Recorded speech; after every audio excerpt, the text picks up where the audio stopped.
Bom, gente, então vamos dar início ao nosso painel Trajetória Profissional dos Egressos de Ciência da Computação, um olhar mundial. Tá? Então, desde já eu agradeço a presença do Joel, do Fernando e da Marina, que são alguns dos nossos egressos que estão ao redor do mundo, e eles vão contar um pouco das suas histórias. Tá? Então, nosso painel está organizado da seguinte forma, tá? Eu já vou fazer uma apresentação dele. Nós vamos ter 4 blocos, se a gente pode dizer assim, tá? Que eles vão falar da escolha do curso, um relato de como foi cursar a ciência da computação, vamos falar da sua carreira.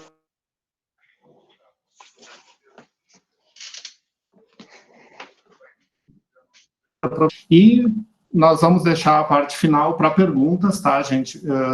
Eu vou colocar um link ali, eu mandei para vocês por e-mail, eu vou colocar ali, vocês vão acessar e fazer perguntas naquele link ali, slides app do Google, tá? Já coloco o link ali, as perguntas mais ranqueadas a gente vai fazer no final, tá?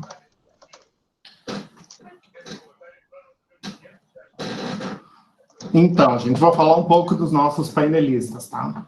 Marina é formada em Ciência da Computação pela UX em 2013, fez o seu mestrado em 2017 na PUC, atualmente trabalha como agilista no Booking.com em Londres e teve diferentes experiências profissionais e culturais, passando por Caxias do Sul, Porto Alegre, Portugal e Inglaterra.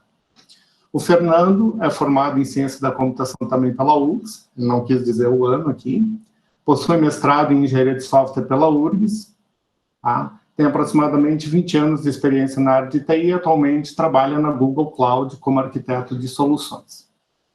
Tá? O Joel também é formado aqui pela URGS em Ciência da Computação em 2007, fez o seu mestrado em 2012 e o doutorado em 2016 em Inteligência Artificial pela Universidade Federal do Rio Grande do Sul. Desde 2018 é professora adjunto da URGS, já atuou como cientista em um laboratório industrial da IBM, atualmente vem atuando como pesquisador em diversos temas na área de inteligência artificial, com contribuições de IA e também aplicadas em geologia na área de petróleo e robótica. É um dos responsáveis pelo primeiro padrão internacional de representação do conhecimento da I3E na área de robótica e atualmente participa de 3 grupos de trabalho da mesma entidade para o desenvolvimento de padrões em robótica. Também é coordenador da área de padronização do capítulo do sul do Brasil da I3E sobre robóticas e sociedade e automação da sociedade. Então, gente, eu vou o nosso primeiro bloco, tá? Então, os nossos painelistas vão falar sobre como foi escolher o seu curso superior. Eu coloquei aqui na adolescência, início da vida adulta. Tá? Marina? Cada um a gente vai falar entre 5 e 7 minutos, tá? Foi o que a gente combinou ontem, tá? Faz um sinalzinho aí quando estiver no tempo, então, professor. Primeiramente, queria agradecer a oportunidade de estar aqui. Obrigada pelo convite. É realmente um prazer para mim estar aqui falando um pouco para esse pessoal aí de Ciência da Computação. Com muito orgulho eu fiz esse curso e sempre falei muito, muito bem. Mas vamos começar do início. Por que eu decidi fazer Ciência da Computação, né? É um pouco diferente para mim, né? Porque eu lembro bem que era uma área muito mais predominante pelo sexo masculino, né? Então, eu comecei há muito tempo atrás, quando meu pai começou a comprar computadores. Eu me lembro, acho que eu tinha uns 10, 11 anos, e meu pai trouxe uns computadores aqui para casa. Vocês devem imaginar que era na época do DOS, né? Não existia tela nem mouse, era tudo no teclado. Sim, já estou entregando a minha idade. E eu comecei a gostar daquilo, e eu disse, nossa, que legal, acho que Falei pro meu pai que eu queria trabalhar nisso, né? Com 13 anos, eu já sabia o que eu queria fazer na minha vida, e eu pedi pro meu pai me inscrever numa escola técnica, acho que a maioria das pessoas que conhece, que é o CETEC, é uma escola técnica que existia já um curso técnico de informática na época, né? ainda existe essa escola técnica e esse curso técnico. E eu pedi para o meu pai me matricular nessa escola porque eu queria fazer esse curso técnico. Não foi fácil para ele, na época, pagar, eu lembro, é um dos colégios mais caros, mas ele, com muito esforço, ele pagou e, graças a Deus, eu finalizei esse curso técnico. Quando eu cheguei nesse curso técnico, eu não sabia muito também o que me esperava, né? Porque a área de informática, assim, é muito grande, é muito ampla, e eu nem imaginava. E eu comecei realmente a gostar dessa parte de algoritmos, que hoje a minha área é engenharia de software, né? E eu lembro que tinha até algumas coisas de formatar computador, suporte, redes, essas coisas nunca foi muito a minha área, mas eu gostei muito, me apaixonei muito pela questão de algoritmos, e aí foi que eu decidi, eu tinha certeza que eu queria fazer, era curso de ciência da computação, porque, enfim, a escola técnica já era dentro da universidade, então eu já tinha acesso a muita informação de como eram os cursos e tudo mais, e foi aí que eu decidi fazer ciência da computação. Mas eu vou relatar algo aqui é uma dor muito grande minha. Sintam-se 53 pessoas aqui, eu tô com vergonha de falar, mas eu não passei no vestibular. Eu não sei se todo mundo sabe disso aqui, mas eu não passei no vestibular. Eu entrei em segunda ou terceira chamada, alguma coisa assim. E acho que fica para a próxima pergunta como é que foi o andamento do curso aí. Mas enfim, que eu entrei. Joel? Opa, então, boa noite aí para todo mundo, pessoal. Também gostaria de, primeiramente, agradecer aí o convite do Daniel, né? Fiquei muito feliz em receber esse convite, poder participar desse painel. E, bom, como é que fui parar na computação, né? No meu caso, foi menos direto, assim, que o caso da Marina, eu acho. Fui parar meio que por acidente na computação, de uma maneira meio torta, assim. Naquela época, estava meio perdido, como boa parte dos vestibulandos, né? Quer saber o que vai fazer da vida. Eu não sabia exatamente o que eu queria fazer da vida. Eu tinha uma empresa familiar na época, eu trabalhava lá, ajudava a administrar. Aí eu ficava sempre nessa questão, né, de ou seguir tocando o negócio da família ou fazer alguma coisa que realmente me apaixonasse ou que me gratificasse, né? E, bom, e aí, em relação ao que eu realmente gostava de fazer, bom, aí também tinha um leque de opções, né? Gostava de filosofia, gostava de física, gostava de biologia, mas, né, nenhuma dessas áreas eu conseguia ver como desenvolver uma carreira nelas, né? Sobretudo no Brasil, assim, não conseguia ver na época como é que poderia ser um físico no Brasil, por exemplo. O que faz um físico no Brasil, né? Então, e por outro lado, eu ficava lendo muito revistas de divulgação científica, né? E eu acompanhava que a computação meio que estava envolvida em todas essas áreas que eu gostava, assim. E tinha toda essa previsão de que a computação, em algum momento, ia ser uma coisa onipresente na sociedade. Né, e de fato né? Hoje em dia, eu acho que todas as atividades humanas que a gente conhece envolvem computação de alguma forma ou de outra, mesmo que indiretamente. Tá, então, no fim das contas, o que me levou para a computação foi meio que isso, né? Tentando balançar essa questão de perspectiva de carreira para o futuro, né? Inserção no mercado profissional e possibilidade de eu trabalhar com outras coisas também, né? Ou seja, usar a computação como uma maneira de me aproximar de outras áreas que também me interessam. Né? Depois eu vou contar daí que, de fato, isso aconteceu. Né? Consegui trabalhar com uma série de outras áreas assim, interessantes, né? Científicas interessantes, em função de trabalhar com computação. Né? Então, apesar de, na época, não ver computação como sendo uma primeira escolha, ainda bem que eu acabei escolhendo isso. Né? Hoje em dia eu sou muito realizado, né, profissionalmente em função dessa escolha aí. Tá? Então, acho que o resto eu conto mais tarde, mas basicamente é isso, né? Essa esculhambação toda, acabei caindo numa área que gostei muito, e ainda bem que caí nela. Fernando? Vamos lá, minha situação é um pouco diferente, acho que dos dois, principalmente da Marina. Então, eu estava bem indeciso e, na verdade, eu sempre fui um adolescente que, na verdade, não gostava muito de estudar.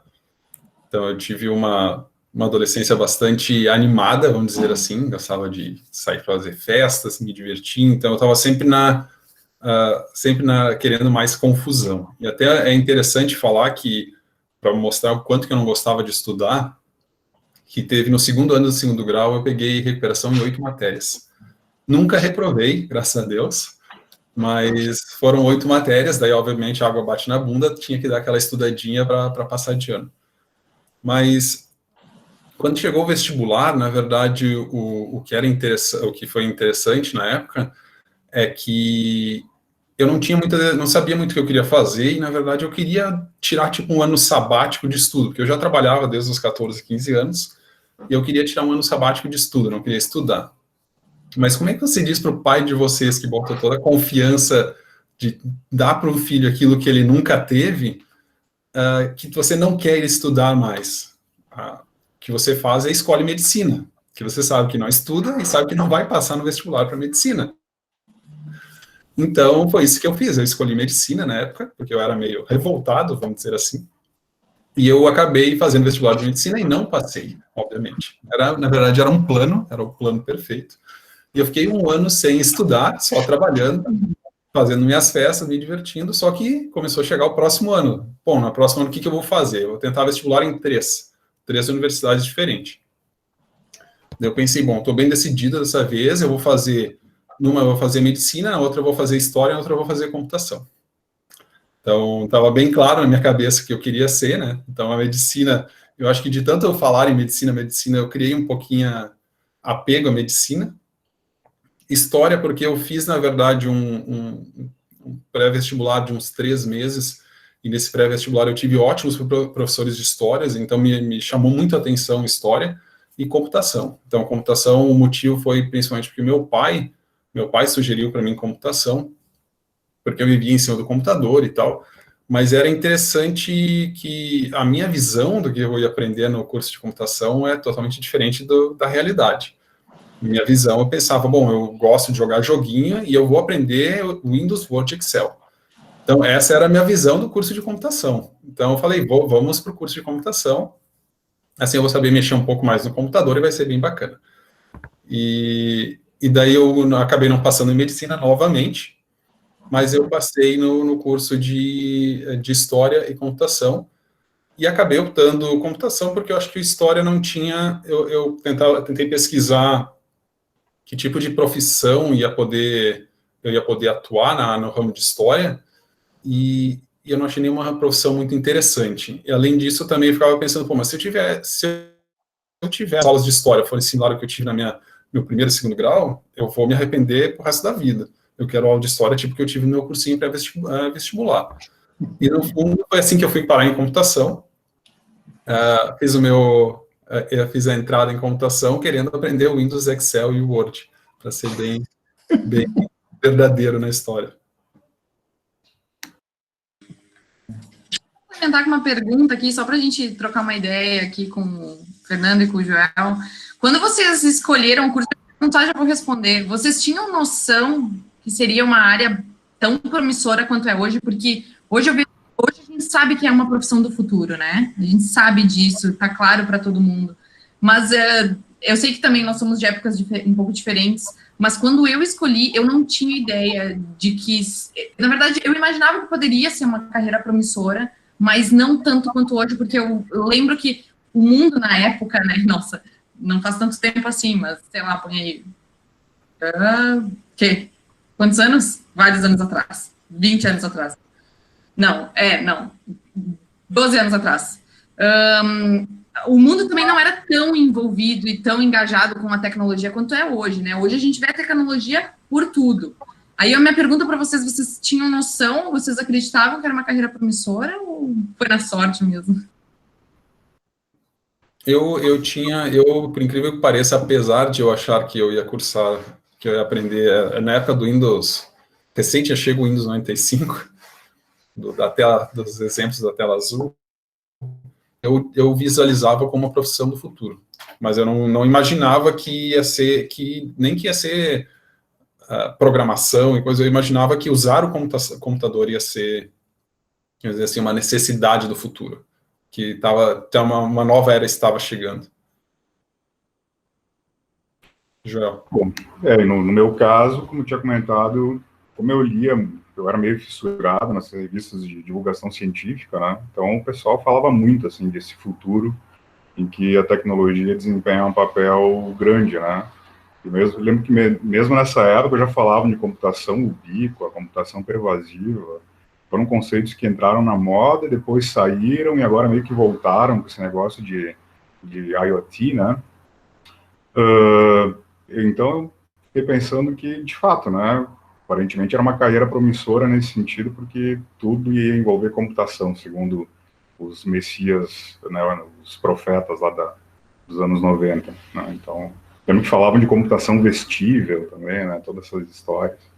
E hoje em dia meio que a gente vive isso, mas de uma maneira transparente, né? Tem gente aí usando smartwatches, né? A computação vestível, tá assistindo computadores hoje em dia mesmo sem se dar conta, né? Então, naquela época já se falava disso e eu via como uma coisa realmente promissora.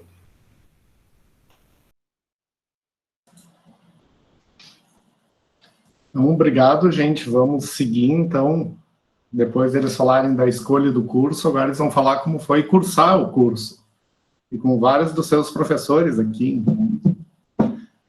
Vamos na mesma ordem. Marina, quer começar?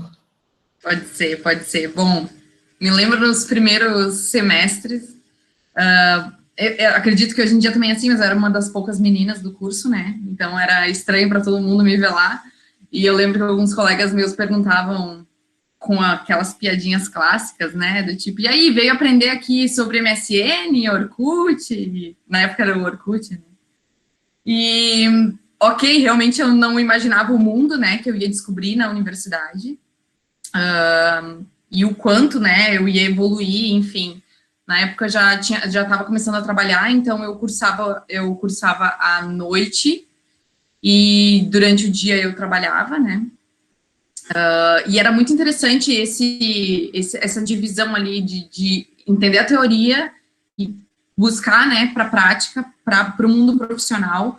Eu acho que foi, assim, acabei demorando um pouco mais, né, o curso, sei lá, de 4 anos, eu acabei demorando 6 anos e meio para finalizar o curso, devido, né, falta de tempo, que eu tinha que trabalhar durante o dia, só podia fazer as disciplinas à noite, mas eu acho que esse balanço foi bem interessante.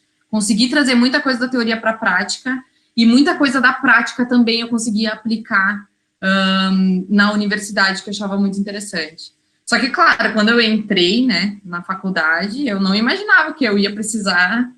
assim, na verdade, como eu comentei há pouco, né, eu não passei no vestibular, e isso virou um trauma para mim muito grande, e hoje questiono muito, né, a gente julgar um aluno e um profissional por um momento, né, era o final do Mundial e o Inter foi campeão do mundo, então para mim foi muito difícil aquele vestibular. É real isso. Então, enfim, acabei passando em segunda chamada e fiquei com aquilo na cabeça do tipo, meu Deus, será que... Perdoada, obrigada, Michael. Será que eu vou ser capaz de conseguir? Porque se foi tão difícil o vestibular, o que mais me espera? E sim, cheguei num pavor. Mas eu sou muito corajosa, sou muito comprometida, eu falei, vou fazer acontecer isso, né? Embora meus colegas lá acreditassem que eu não ia passar do primeiro e segundo semestre, graças a Deus eu fui até o final. E me lembro dos primeiros semestres que eu fiz as disciplinas com o Martinotto, e era muito difícil. Ou eu não estava acostumada, ou, ok, eram os primeiros... as primeiras disciplinas, a metodologia é totalmente diferente, né? Tu vem do ensino médio, de uma maneira, tu tem mais tempo para estudar, e daí tu entra numa faculdade, é aquele pânico, né? Mas acho que todo mundo no início passa por esse momento, e eu lembro que as provas do Martinotto eram, meu Deus do céu, quanto estudar, e era só, né, entre aspas, aqui, calcular os tal dos binários, que eu sabia que aquilo ia ser importante um dia para mim. E, de verdade, assim, eu não sou mais da área técnica há um bom tempo, né, já não desenvolvo há um bom tempo, mas mesmo assim, até hoje, ter esses conhecimentos técnicos que a gente adquire sempre vem na mente, sempre, em algum momento, a gente vai usar aquilo, nem que seja para saber do que se está falando, tu entende? No meu curso inteiro, eu não rodei nenhuma disciplina, eu sempre fui muito estudiosa, embora não fosse fácil para mim. Eu lembro que os meus colegas super se davam bem em tudo, e eu estava lá sempre ralando, estudando. Mas eu peguei recuperação em apenas 2 disciplinas, que para mim também foram bem traumáticas. Arquitetura de Computadores 2, na época, com o Adami. O Adami deve estar aqui, eu acho, não sei. Meu Deus do céu, aqueles negocinhos de desenvolver em Assembly, que tinha que botar para frente e para trás. Gente, vocês não lembram disso? Eu não sei nem se ainda se faz isso. Mas é porque tu não fez com o Tairov logo quando ele iniciou aqui. Como? Não, fez com o Tairov logo quando ele chegou no Brasil. Aí, ó, o Tairov, eu fiz a arquitetura 1 com o Tairov e ele era o terror. Mas depois que eu conheci o Adami, me perdoa, Adami, mas meu Deus do céu. Então, peguei recuperação com o Adami, foi um trauma.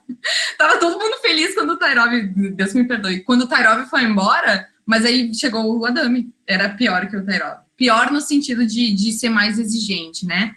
E realmente, naquele momento, a arquitetura de computadores era uma coisa que, para mim, era muito difícil, não é uma coisa que eu, assim, amo fazer, né? Eu acho que quando as pessoas entram em computação, é muito amplo, né? Tantas coisas que tu pode aprender e com certeza tu sempre vai se dar melhor ou se identificar com uma área. A minha área sempre foi engenharia de software. Então, e um pouquinho de programação, né? Mas a arquitetura, para mim, foi muito difícil de entrar na mente. E o Adami era uma pessoa muito exigente, eu lembro, e eu peguei recuperação com ele. Peguei recuperação, fui muito bem na recuperação, graças a Deus, passei.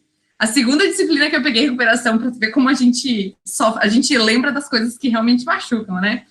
Mas não foi só isso. Redes 2. Maria de Fátima também tá aqui. Gente, eu nunca vou me esquecer que eu tirei 10 na primeira prova, 9 ou 10. E na segunda eu fui muito tranquila, eu tirei uns 3. E aí eu peguei uma recuperação. Assim, né? Acontece. Mas também foi uma disciplina que também, para mim, dificuldade, não é uma coisa que, assim, amo fazer, né? Cuidar de redes e tal, mas aprendi bastante, né? De novo, na dor.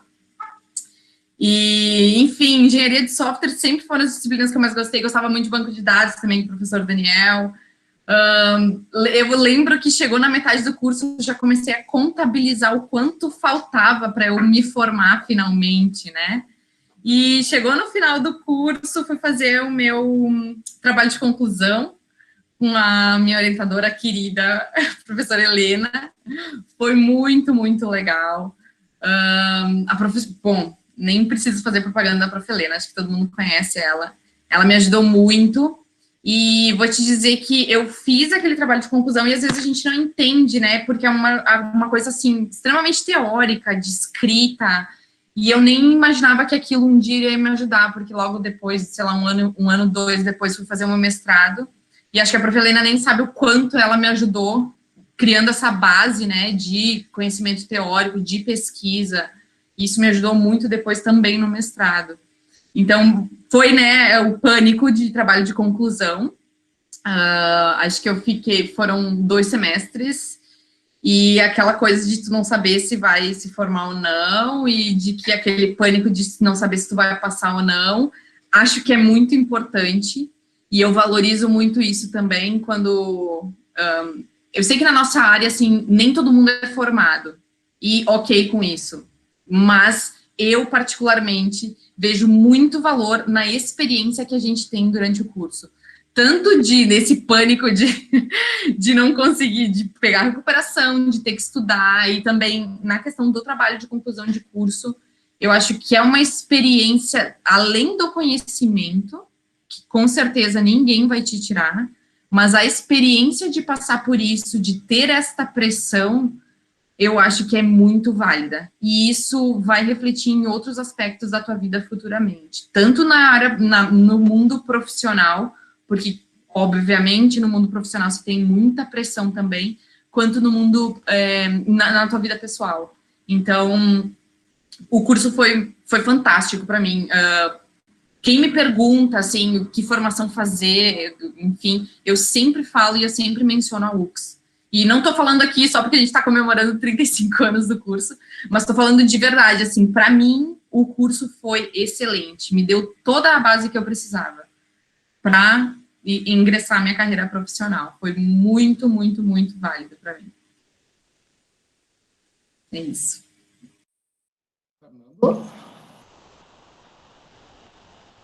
Fernando?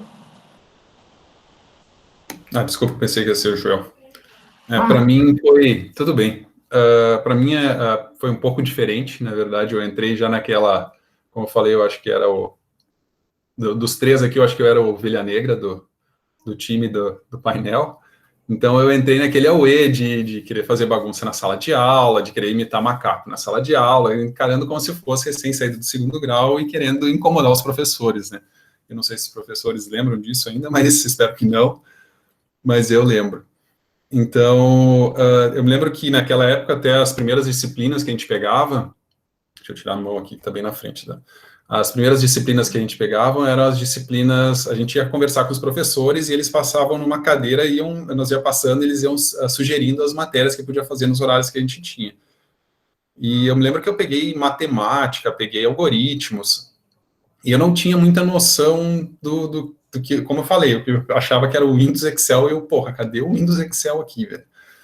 E eu me lembro que eu comecei a fazer matemática e era foda pra caralho, porque, tipo, no colégio é uma coisa, estudar pro colégio estudava no dia da prova e tava tudo tranquilo. Na faculdade o negócio começou a pesar um pouco mais. E eu acho que eu comecei a fazer algoritmos, se eu não me engano, acho que foi com a Karine, e eu ficava pensando, pô, o que eu vim fazer aqui, cara? Olha um negócio de fritar ovo. Tipo, nós temos que fazer um bagulho, uma sequência de passos para fritar ovo. O que é isso? Aqui é computação. E foi indo, de repente o negócio começou a fazer sentido, cair a ficha, daí começou a ficar mais simples, mais fácil de entender. De repente, quando eu vi, eu estava estudando. Pela primeira vez na vida, eu comecei a estudar uma coisa que eu, por gostar, e não porque eu era forçado, porque tinha uma prova.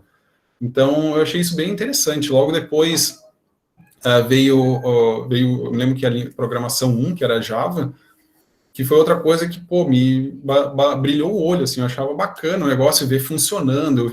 Eu me lembro até, era o Marcos Casa, que na época não sei se ele está ainda nativo, o Casa, tá? Eu me lembro que ele estava aprendendo programação em Java também, que era tudo muito novo. E ele mesmo dizia, cara, eu não sei bem, mas eu acho que se assim, isso aqui funciona assim, aquilo lá também pode funcionar dessa forma. E a inferência dele normalmente funcionava. Eu pensava, porra, mas eu tenho que pensar dessa forma, eu tenho que conseguir achar um problema que eu tenho hoje aqui, eu preciso conseguir resolver lá na frente sem ter o conhecimento do que eu preciso lá na frente. Então, eu comecei a estudar bastante, comecei a gostar disso. E é até interessante falar, até tem alguns ex-colegas aqui que podem comprovar isso, que com o tempo as pessoas queriam fazer trabalho comigo. Porque, na verdade, eu era aquele cara que botava a mão na massa e fazia o negócio acontecer e resolvia, polia, deixava bonitinho os trabalhos. E é interessante que na época também, até a gente estava discutindo agora aqui, a média era 8. Então, pô, uma nota boa no trabalho dava uma boa adiantada no semestre.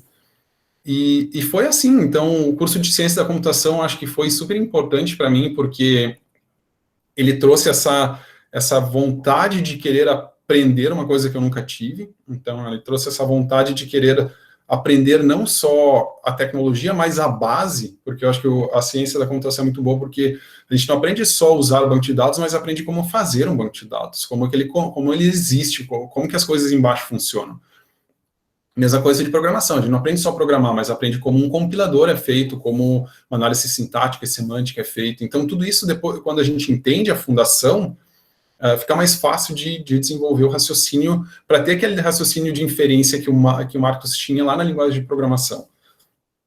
E é interessante porque depois eu fiz meu mestrado na URGS, eu vou falar um pouquinho disso depois, mas o meu orientador, ele era da velha guarda, e ele tinha um ditado muito forte, que era... Eu lembro que ele falava, Fernando, a matemática, a fundação, vai ser a mesma sempre, a tecnologia muda todo ano. Então, ter esse conhecimento dessa matemática, dessa base, foi muito importante. E eu acho que, para mim, o curso ele teve um significado muito bom, porque eu comecei a aprender a gostar de estudar.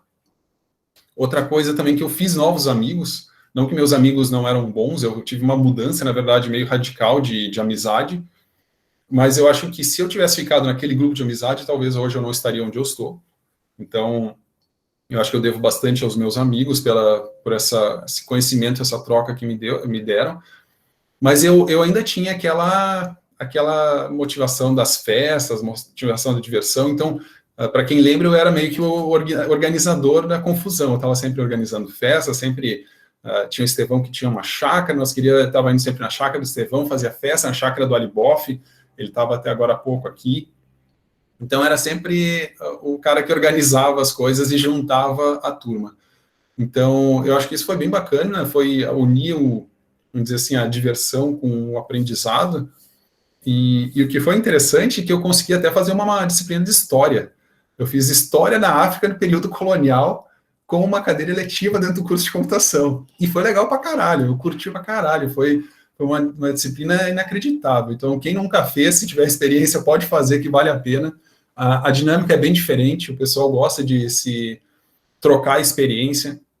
Eu acho até, a gente estava conversando com o Daniel esses dias, a computação, o pessoal é muito quietinho, não fala muito, não levanta a mão, não pergunta. A aula de história é uma experiência completamente diferente, todo mundo quer dar sua opinião, né? Então é bem, bem divertido. Mas tem uma coisa que eu acho que também não foram só flores, teve bastante aprendizado, bastante diversão e tal, mas teve alguns eventos que eu acho que poderiam ter sido diferentes. Obviamente eu vou citar teve vários, mas eu vou citar um que eu acho que vale a pena citar. Era uma aula de matemática, e como naquela época, não sei como é que estão as matemáticas hoje, mas naquela época tinha-se uma dificuldade muito grande dos professores de matemática dar exemplos reais da computação nas aulas de matemática. Então isso tornava as aulas um pouco meio monótonas. O Cadinho vai lembrar, talvez, esse assunto, porque eu vou mencionar o nome dele daqui a pouco. E tinha essa dificuldade dos alunos prestarem atenção. E teve uma certa aula que a professora ficou tão chateada e tão irritada com os alunos, porque estava uma bagunça na sala de aula, ninguém prestava atenção, era uma confusão. E ela mandou todo mundo, deu um para-te quieto para todo mundo, chega. E daí o Fernando, como era de praxe, decidiu levantar a mão e se meter. E na forma como o Fernando se meteu numa forma meio, vamos dizer assim, usou uma estratégia de adolescente, que é, vamos jogar merda no ventilador e vamos fazer bagunça para que gerar uma confusão aqui dentro. Então, essa é uma coisa que eu acho que não precisava ter sido feito, porque o que aconteceu foi que todos os alunos ficaram revoltados com a professora teve uma avaliação bem ruim, gerou uma insatisfação com o curso em geral, eu gerei uma confusão bem grande. O Cadinho me chamou uma vez para conversar por causa disso, me deu um puxão de orelha, me levou naquele barzinho que tinha lá em cima da UX, como é que era o nome, lá onde é que tem os pastéis? Eu não lembro mais. Mas ele me levou lá em cima naquele barzinho, daí tomamos um café, conversamos, ficamos umas 2 horas conversando. E eu acho que, assim, eu tinha o pretexto correto e eu agi da forma errada, que não precisava ter sido daquele formato. Eu poderia ter ido na sala da professora, batido a professora. Por que não fazer assim, né? Por que gerar essa confusão toda? Por que não uma sugestão, por exemplo, o pessoal não está satisfeito, o pessoal está... Que tal se trouxermos exemplos mais práticos na nossa disciplina? Então, eu acho que esse foi um exemplo que poderia ter sido um pouco melhor. E eu acho que até se eu tiver que dar alguma sugestão para o pessoal que está fazendo computação agora, eu acho que a principal sugestão ou uma sugestão é, sim, matemática, não é porque eu trouxe um exemplo de matemática ruim, mas matemática é super importante pós-graduação, principalmente quem vai trabalhar na área, principalmente com a chegada de inteligência artificial. Então, eu acho que o Joel trabalha com isso, ele pode dar mais detalhes também, mas se for trabalhar com análise financeira, big data, tudo vocês vão precisar de matemática, vão trabalhar com computação gráfica, inteligência artificial, tudo é baseado na matemática. Então, matemática, assim, na época até tinha, como não tinha muita explicação, na época não se tinha essa associação, que os professores diziam que era para desenvolver raciocínio. Não é só para desenvolver raciocínio, é super útil. Mais adiante, eu acho que utilizem bem esse tempo, uma coisa que eu não utilizei. E, obviamente, se vocês tiverem uma causa que seja válida ou boa, eu acho que vocês têm que sim lutar, mas evitem uma polêmica que desnecessária, uma confusão, por causa como eu gerei na época nesse contexto, sendo que eu poderia ter resolvido de uma forma muito mais amigável e ter ficado bom para todo mundo. Eu acho E é mais ou menos isso. Tá. Joel? Bom, então, eu entrei no curso pensando que seria uma coisa muito legal para mim, assim, em termos de perspectiva profissional, etc. Mas eu não fazia a menor ideia de como era um curso de computação, né? E eu não era um nerd típico computacional, assim, antes de entrar na graduação. Na verdade, eu só usava computador para jogar de vez em quando, tá? Nem jogava tanto assim. Então, entrei no curso, foi, sei lá, um banho de conceitos computacionais, etc., que eu não estava muito preparado na época, né? Então, foi uma coisa bem nova, assim. Eu também fiz que nem a Marina, né? Estava trabalhando ao mesmo tempo que eu fazia o curso, então meu dia era praticamente cheio, assim, né? Era trabalho, estudar computação. Eu ainda tinha um projeto artístico lá na época, que é um negócio à parte, que também tomava outra fatia que ainda restava do tempo. Então, por isso também acabei demorando mais para fazer o curso do que normalmente, né? Eu acho que eu levei uns 6 anos, sei lá, uma coisa assim. Eu não conseguia fazer todas as cadeiras e tal. Mas eu fui, assim, fascinado com a ideia de estudar computação, né? Fui bem empolgado com isso. Eu lembro que uma das primeiras cadeiras que eu fiz foi algoritmos, com o Cadinho, e até hoje eu acho que foi uma das melhores cadeiras que eu já fiz na vida, assim, foi muito legal. Inclusive, meio que se tornou um paradigma para mim, assim, como professor de algoritmos de programação hoje em dia. Meio que sigo uma vibe parecida com o que o Cadinho seguia na época, assim. Aprender algoritmos foi um negócio que, sim, foi um divisor de águas para mim. Não fazia ideia que existia um negócio chamado algoritmos, né? Aquela coisa de pensar sistematicamente em como resolver um problema. Aquilo foi... Hoje em dia o pessoal chama de computational thinking, né? Essa história de como pensar, né? Usando esse ferramental da computação para resolver problemas. E algoritmo é muito isso. Te desenvolve toda uma linha de raciocínio, uma maneira de pensar que é diferente do que a gente está habituado. Bom, e nesse primeiro semestre também, além de algoritmos, lembro que eu fiz cálculo, eu acho, ou matemática discreta, não, cálculo, acho que foi. Nossa, cálculo foi traumático, cara. Putz, grilo. A gente chega na faculdade e se dá conta que existe toda uma matemática doida que a gente não fazia ideia que existia, né, que ninguém contou pra gente que existia na escola, e tem que lidar com aquilo, né, e cálculo foi realmente um negócio meio traumático. Tem pouca gente que sabe, mas eu cheguei a rodar em matemática discreta, tá? Mas não porque eu fui mal, por incrível que pareça, tá? Porque no dia, eu estava contando isso esses dias para uma amiga minha que está aí assistindo a palestra, inclusive, eu tinha esquecido desse episódio, que tinha rodado em matemática discreta. Eu rodei porque no dia da prova, eu fiquei discutindo com a minha ex-namorada, eu não fui fazer a prova, e eu esqueci que tinha recuperação, não fui fazer a recuperação, e fiz a disciplina de novo.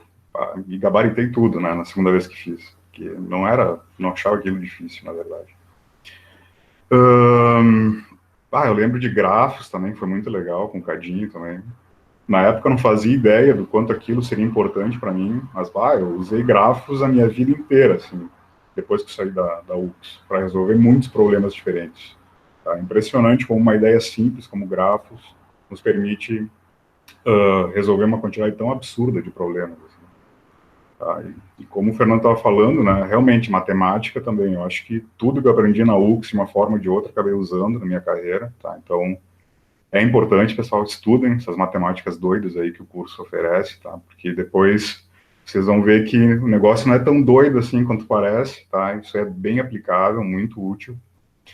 Eu lembro de uma cadeira com o Vânios também, eu não sei se existe ainda essa disciplina, que era Técnicas Avançadas de Programação.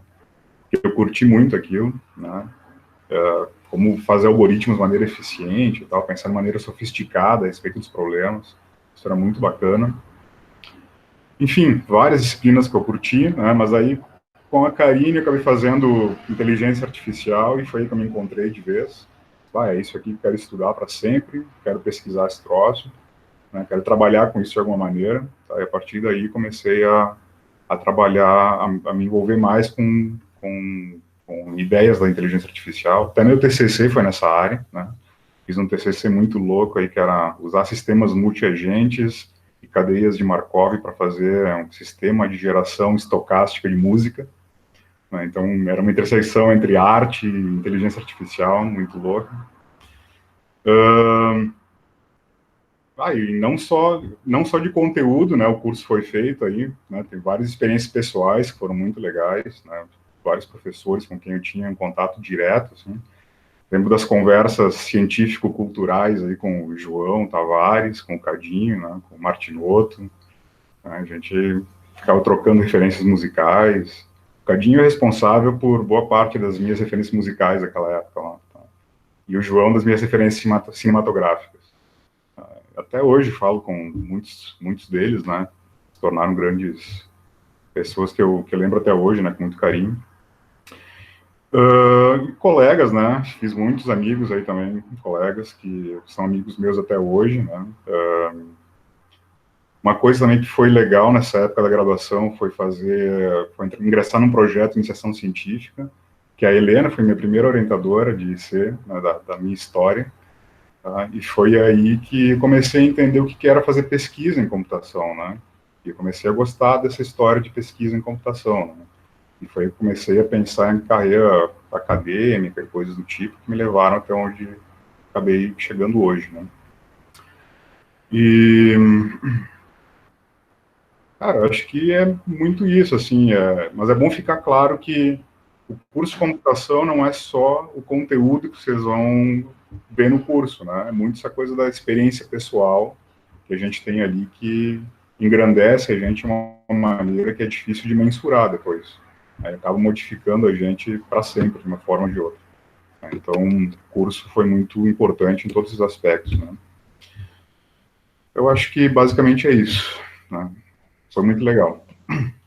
Só fazer um comentário, eu achei interessante porque quando a gente vai ouvindo as outras pessoas, a gente vai começar a lembrar as coisas que aconteceram, e esse negócio só fazer um comentário bem rapidinho, porque o Álvaro eu também fiz iniciação em pesquisa, porque eu trabalhava também, sempre trabalhei tempo integral desde os 14, 15 anos até hoje, praticamente parei, dei pequenas pausas, e uma dessas pequenas pausas que eu fiz foi exatamente para fazer iniciação científica na UTS com o Álvaro. E era alguma coisa de sistemas de tipos, de compiladores, não lembro direito o que era. Só que eu lembro que na segunda reunião com o Álvaro, ele largou de mão. Tipo, esse cara não vai dar nada, não vai dar certo. Me abandonou, porque eu não ia dar certo mesmo. Eu não conseguia entender, não entendia inglês, não estava muito no início. E é interessante que depois eu fui fazer meu mestrado, e no mestrado eu fiz exatamente sobre esse assunto. E o Álvaro foi minha banca, e ele foi o primeiro a falar na banca, e o que ele falou na banca, para mim, foi um negócio que eu não vou nunca esquecer, porque ele falou, cara, eu lembro do Fernando, no início do curso de computação, com essa deficiência, com essa deficiência, listou, ele lembrava de tudo, ele listou minhas deficiências. E ele falou, eu vejo o Fernando hoje uma pessoa completamente diferente, uma pessoa que escreveu o trabalho de conclusão em inglês, e na época eu não sabia uma palavra em inglês. Eu vejo o Fernando... Então, para mim foi muito interessante ver o professor lembrar e perceber essa evolução que eu tive nesse decorrer. Foi bem, bem gratificante, e é bem interessante ouvir as outras pessoas, tu vai lembrando esses detalhes. Então, muito obrigado, gente. Vamos ao nosso terceiro bloco, então, que é falar de carreira profissional após o curso. E eu já vou emendar uma das perguntas que tem a ver com isso, falar de carreira profissional e também a falar como é trabalhar em outros países ou em outros estados, podemos também dizer assim. Marina? Bom, vamos começar por onde? Ok, minha carreira profissional. Acho que a maioria das pessoas aqui conhecem a Foco, é uma empresa de Caxias. Na verdade, quando eu terminei o curso técnico, o coordenador do curso técnico, ele tinha uma empresa chamada W3 Informática. E essa empresa, eu não sei se ela existe ainda, mas era do professor Cristiano. E essa empresa, e ele ainda tem, ok. E ele me contratou para trabalhar com ele. Então, eu saí do curso, fui fazer o estágio já direto na empresa dele, fui trabalhar como desenvolvedora. Olha bem, desenvolvimento em PHP na época. adorava o desenvolvimento web, e achava o máximo, e disse que eu queria ser aquilo, né, para a vida, né, vou ser desenvolvedora a minha vida inteira. É assim que a gente começa, né? Aí aconteceu, de meses depois, então, a Foco me contratou, e então passei 6 anos e meio da minha vida na Foco, que foram exatamente o período que eu fiquei estudando, né, fiz a UX toda praticamente com a Foco. Foi a empresa que me formou profissionalmente, então eu entrei lá, realmente uma menina, eu acho que eu tinha 17, 18 anos, e saí de lá já formada e tudo mais, e saí com o sonho de buscar mais. Na minha cabeça eu queria mais, e acabei encontrando, o mais próximo do mais que eu podia ter naquele momento era Porto Alegre. Porto Alegre, sim, tem diversas empresas, diversas oportunidades. Gosto muito de Porto Alegre e acabei caindo na DB Server. É uma empresa que eu trabalhei durante 4 anos. Uma empresa localizada dentro do Tecnopuc, e eles são hoje uma referência. Hoje eles estão com, não sei, 500, 600 funcionários, uma empresa muito grande. E hoje eles são referência em vários aspectos. Na verdade, eles são uma prestadora de serviços, né? Eles trabalham muito com outsourcing.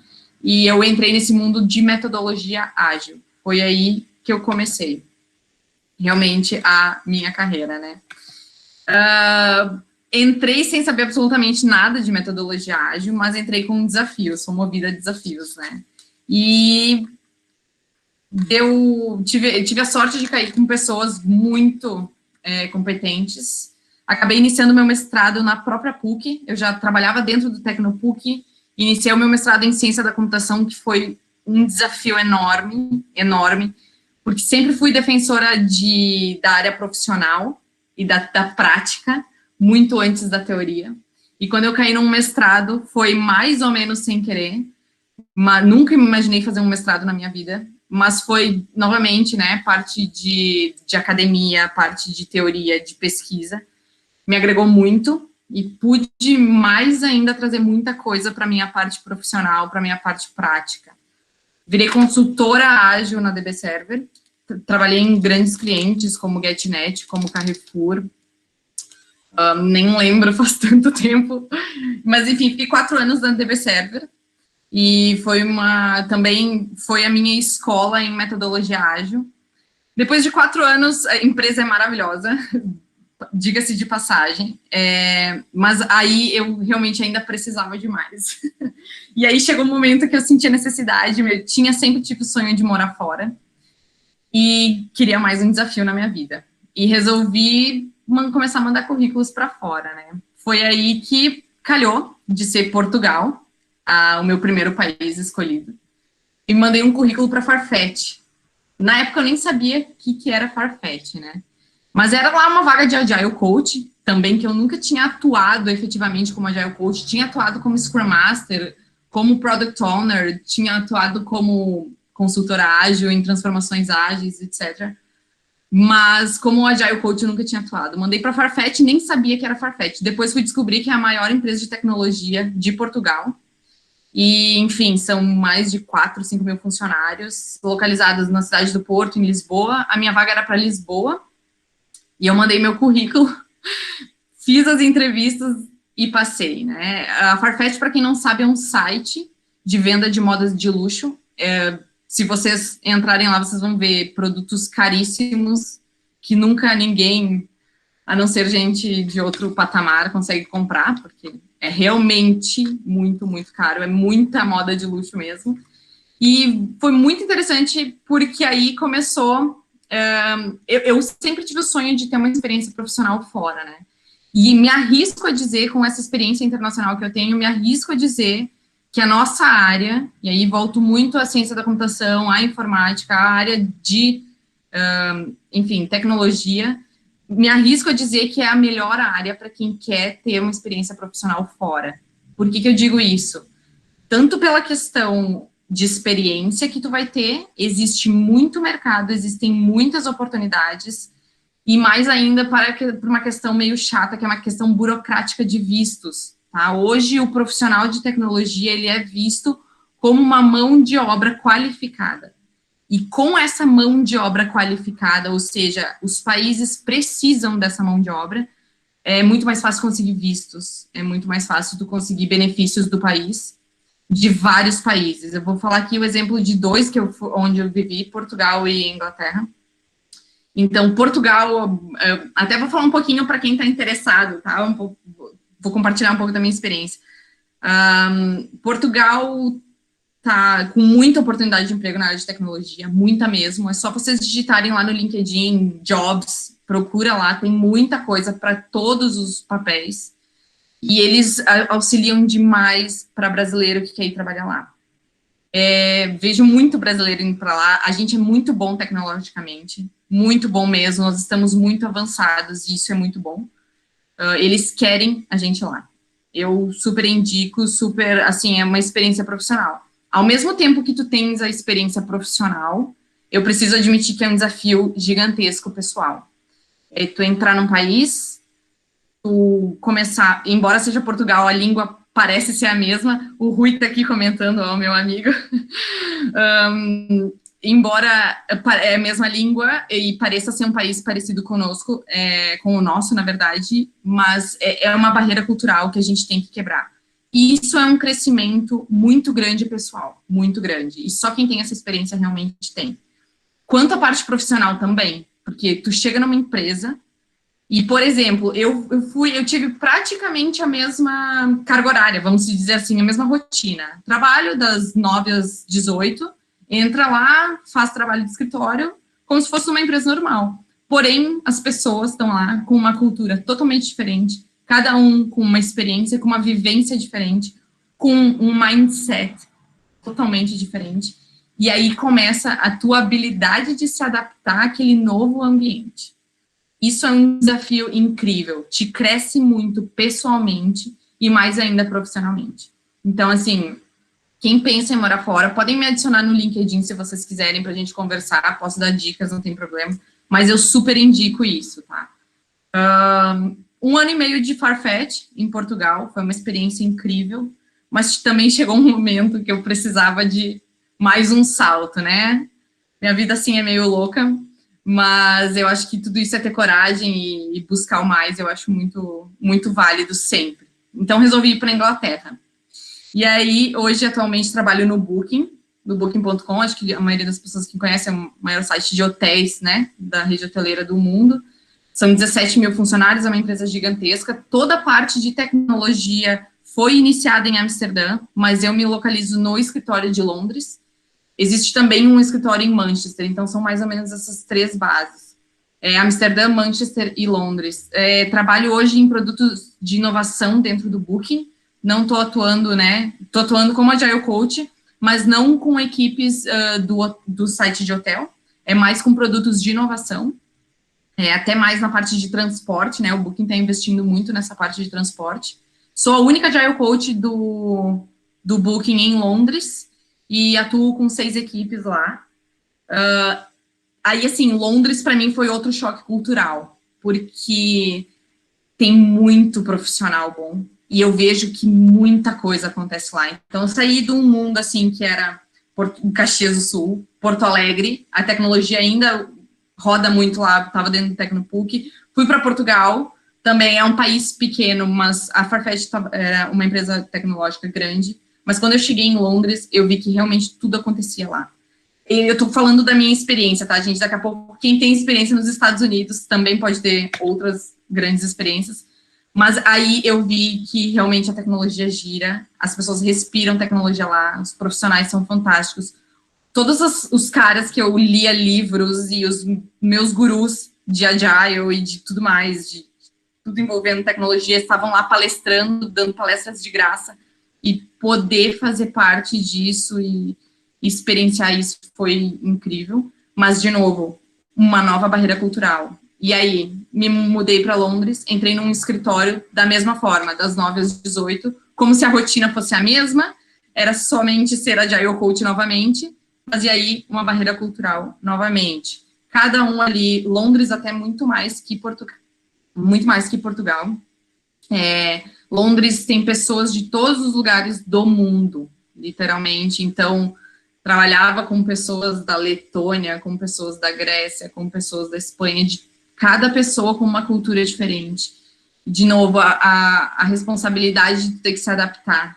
E praticamente tu se cria como um novo profissional. Eu acho que essa resiliência que a gente tem que ter, isso nos traz também para a vida pessoal e é muito válido. Para mim, assim, ter essa experiência, sempre foi um sonho para mim ter essa experiência internacional e é muito válida.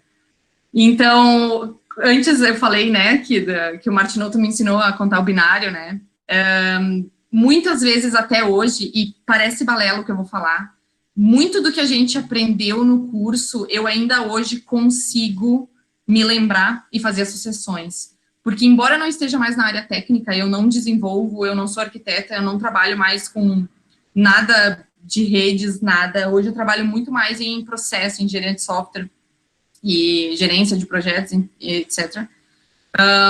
Mas eu consigo entender e consigo ter uma discussão técnica porque eu tenho a base. E isso faz toda a diferença no profissional. A gente fala muito do profissional T-shape, né? Que é aquele um profissional que ele é aprofundado em uma coisa, mas ele também tem uma visão do todo. E eu acho que essa visão do todo, tu ter um curso de graduação, principalmente, assim, e ter os estudos teóricos, isso faz toda a diferença. Bom, falei muito, acho. É isso, gente. Se vocês quiserem até algumas dicas de experiência profissional, baseado no que eu tenho, claro, né? Não é também muito, mas, por favor, me adicionar no LinkedIn, a gente pode conversar. Obrigado, Marina. Fernando?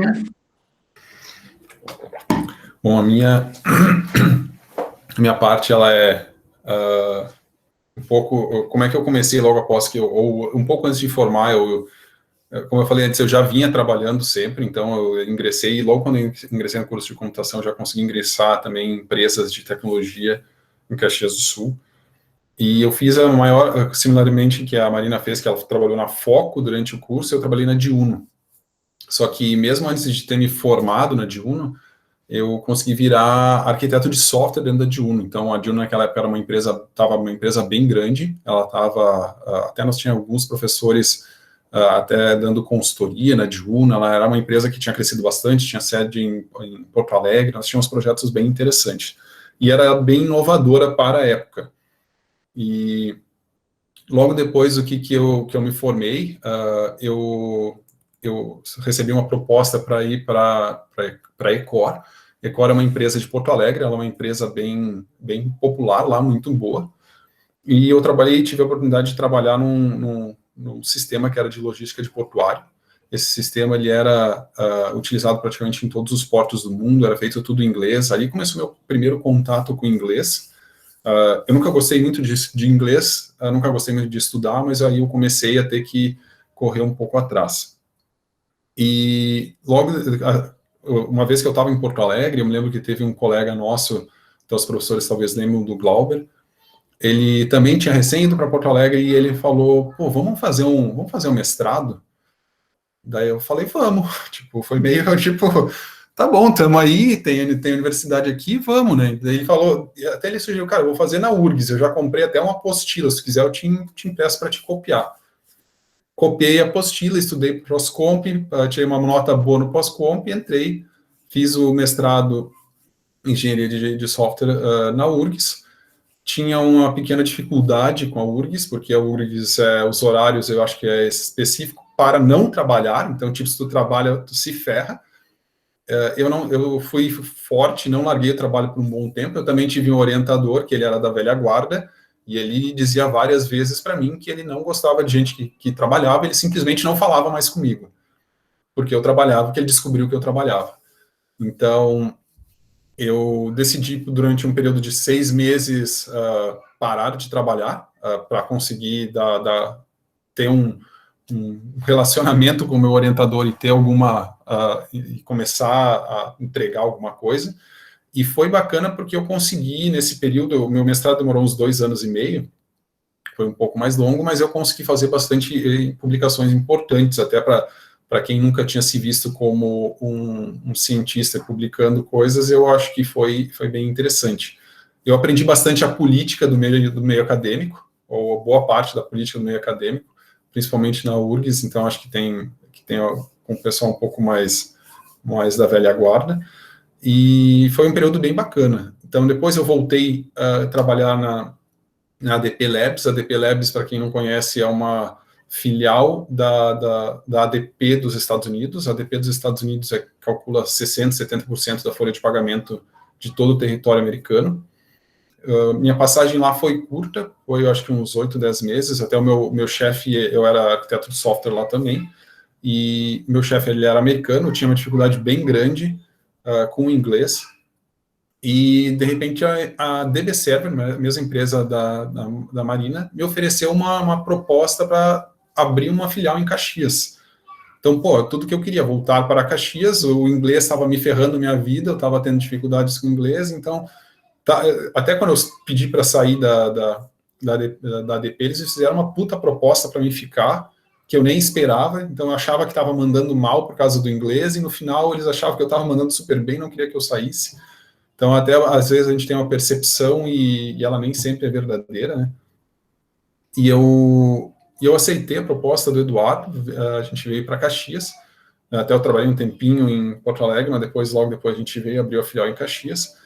Foi uma empresa que eu achei também fenomenal trabalhar, eu acho que a visão que os donos dessa empresa têm é muito boa, elas casavam muito com o tipo de coisa que eu gostava e com a visão que eu tinha, que era uma visão mais aberta, mais à frente do mundo. Então, tipo, não ficar focado no que a gente já tem, mas vamos tentar experimentar coisas diferentes. Então, eu almoçava muito com os diretores e a gente se trocava artigos, se trocava livro, a gente estava toda hora fazendo uma discussão bem bacana e era bem, bem divertido. Até tem o Matheus aqui que também trabalha lá, eu acho que o Matheus vivenciou isso, quantas vezes eu ia almoçar com os chefes lá, né, Matheus, nas galeterias. Eu sou fanático por galeteria, então se quiserem me deixar feliz, me convidem para ir para uma galeteria quando eu estiver em Caxias. E a gente, depois disso, eu estava um dia trabalhando, eu sempre tive uma liberdade muito grande, não só dentro da empresa, mas também dentro dos clientes que eu atuava. Eu acho que pela forma como eu me posicionava e como eu tinha, vamos dizer assim, como eu abordava os problemas, e eu sempre consegui fazer o que eu gostava. Então, eu tive essa felicidade dentro tanto da Ecor quanto da DB Server, dentro da Juno, todas as empresas praticamente que eu passei, eu conseguia fazer o que eu gostava e sempre o que me deixava feliz. Só que, de repente, surgiu uma mensagem no LinkedIn. Até nesse meio tempo, eu dei aula na UX, dei aula daí a gente capotou a van, e daí eu desisti da aula na UX porque estava toda hora viajando. Daí daí me chamaram no mês seguinte, me chamaram para ir na FITEC, daí eu comecei a dar aula na FITEC. Todas as experiências acho que foram bacanas, tirando a capotagem da van. O resto foi tudo bom. E daí eu recebi uma mensagem no LinkedIn, eu recebi até algumas propostas de antigos gerentes meus de ir para São Paulo. Eu e minha esposa nunca tivemos interesse. E daí, de repente, eu recebi uma mensagem um dia, num domingo de manhã. Eu olhei para o celular e falei para minha esposa: tu iria para São Paulo? Daí ela falou: quantas vezes a gente já conversou isso? Não. Essa foi a primeira resposta dela. Daí eu disse: tá, mas e se for para mim trabalhar no Google? Daí ela olhou assim: como assim? Então foi uma mensagem até inesperada, porque veio de uma menina, de uma americana, e eu achei aquilo bem interessante, porque eu nunca gostei eu sempre fui bairrista, gostava de Caxias, já tive oportunidades para ir para São Paulo, neguei as oportunidades, e daí, de repente, veio uma que começa a dar aquele frio na barriga, né? Só que eu pensei, eu não tenho capacidade para trabalhar no Google, o pessoal do Google é tudo muito foda, e meu inglês é uma merda, eu preciso de inglês. Só que daí eu entrei no processo seletivo, para aprender, ser bem realista. Eu tinha eu não vou passar mesmo, eu vou aprender como é que é o processo seletivo, porque eu entrevistava muita gente nas empresas, em todas as empresas que eu trabalhei, eu entrevistava muita gente. Então vamos ver como é que é o processo do Google. E eu comecei a fazer as entrevistas, faz uma, faz duas, faz três, passa um mês, passa dois, passa quatro, faz 5, 7, 8, 9, 10 entrevistas, e pum, passei. Daí agora, o que eu vou fazer? Vou ir ou não vou ir? A proposta financeira deles não era tudo que eu imaginava por ser uma empresa que nem o Google ia ser uma proposta muito melhor. Obviamente, a gente não olha todos os ângulos, a gente olha só salário. O Google, a proposta financeira deles não é só salário, então é modelo americano, depois a gente aprende isso com o tempo. E me fizeram proposta, fizeram contraproposta, e daqui a pouco eu disse, não vou. Falei para mim de RH, disse, não vou. 30 minutos depois que eu neguei a proposta, me liga o diretor que tinha me entrevistado, porque eu fui lá, passei um dia lá, eles me fizeram um dia de bateria de entrevista, e esse diretor me entrevistou, e ele me ligou e começou a me descascar. Começou a dizer, tu vai estar perdendo a melhor oportunidade da tua vida, tu não sabe o que tá fazendo, tu tá jogando tua carreira no lixo. E depois de 20 minutos, quando eu já estava chorando no telefone, literalmente, ele de repente falou assim, desculpa, eu não sou assim, nessa empresa a gente não faz isso, eu não sei o que aconteceu comigo, eu só quero que tu pense bem, a minha do RH vai te ligar mais uma vez daqui a um dia, pensa bem, decide bem, não toma decisão precipitada. E daí eu voltei e deu, puta merda, e agora? O que eu vou fazer? Imagina eu trabalhar com um cara desse, ele é paranoico, esse cara. Imagina, o cara gritou comigo no telefone praticamente, como é que eu vou trabalhar com um cara desses? E daí meus amigos, não, tu tem que ir, tem que ter o carimbo do Google no teu currículo, tu vai ir, quer saber, vou ir, vou ficar um ano, daí depois vai ser ruim, eu vou voltar, já montei aquele negócio na minha cabeça. E fui, e impressionante, esse cara foi um dos melhores gerentes, os melhores líderes que eu tive na vida. O cara é fenomenal, eu até contei essa história para ele quase chorou, porque ele falou, ele é todo preocupado com fazer a coisa certa. A Karine sabe quem é, então eu não vou citar nomes, mas eu acho que ela sabe quem é, até porque ele pediu de mim para ela, se eu não me engano, quando eu estava no processo seletivo. E não conhece ninguém que trabalhe no Google, Karine? Então é essa pessoa. Essa pessoa. E estamos aí, né? Então, até hoje eu estou lá, com 8 meses eu fui promovido, que foi a questão que eu achava que tinha problema financeiro, que na verdade não tinha, era eu que não olhava direito o cenário, e essa promoção me deixou numa posição muito melhor. Então, até uma promoção em 8 meses dentro do Google é uma coisa bem rara, não é muito comum. E na época eu entrei como engenheiro de soluções para a área de anúncios. Então, depois há 2 anos atrás, eu mudei para arquiteto de soluções na área de Google Cloud. Então, com certeza, hoje em dia, eu não me vejo de uma forma tão fácil voltando para Caxias, apesar de eu querer muito isso. Toda vez que eu penso em voltar para Caxias, eu fico pensando, o que eu vou fazer em Caxias? Hoje em dia, eu tenho projetos que eu impacto o mundo inteiro, que nem a Mariana falou, as pessoas que eu li os livros, hoje eu faço reunião com elas. Eu entro face a face com elas, eu discuto o assunto que aquele cara era o bambambam da área. Então, é uma oportunidade que poucos têm dentro de uma empresa maravilhosa, obviamente. A empresa dá muita oportunidade também para viajar para fora, para as pessoas que têm interesse, as vagas são abertas, então é só aplicar. E eu tive oportunidades para ir para vários lugares por motivos pessoais, a gente não foi, até uma época eu comecei até a discutir com o Ali Boff de nós ir para a Austrália, o Ali estava pensando em ir para a Austrália, e deu, não, então, peraí que eu vou arrumar um emprego na Austrália, meu amigo. Se tu for, eu vou também, mas depois a gente caiu na realidade, viu que é meio confuso, não é tão fácil assim ficar tão longe da família, então eu sou bem apegado na família, então já é difícil a distância até São Paulo para Caxias, imagina da Austrália, se acontece alguma coisa, quanto tempo demora para chegar aqui? Então, é mais ou menos isso, e antes que coloquem alguma pergunta que sempre me pedem, sim, a empresa é tudo isso, a empresa é bem bacana, ela é muito diferente do qualquer outro tipo de empresa. Vale destacar que a empresa consegue entregar esse tipo de coisa para os funcionários, esses mimos todos que a gente ganha por causa do faturamento que essa empresa tem. Então, é uma empresa gigante de mais de 100 mil funcionários e tem um faturamento absurdo. E se alguém também, que é uma pergunta que eu recebo toda hora para evitar se aparecer essa pergunta na lista, sim, é parecido com o filme, com filmes estagiários, é bem bacana lá dentro, e não tem o joguinho do Harry Potter, tá? Que acontece no filme. Então, essa é a história como um todo, bem resumida, obviamente, mas é isso aí. Obrigado, Fernando. Joel? Então, tentar contar a versão resumida também, porque foi meio meandrante aí minha carreira depois da UX também. Bom, logo depois que terminei o curso, eu trabalhei num projeto aí na UX, projeto OTIX, né? Acho que vários dos professores aí lembram, estavam envolvidos também. Acho que em 2008, trabalhando aí, eu acho, o ano inteiro.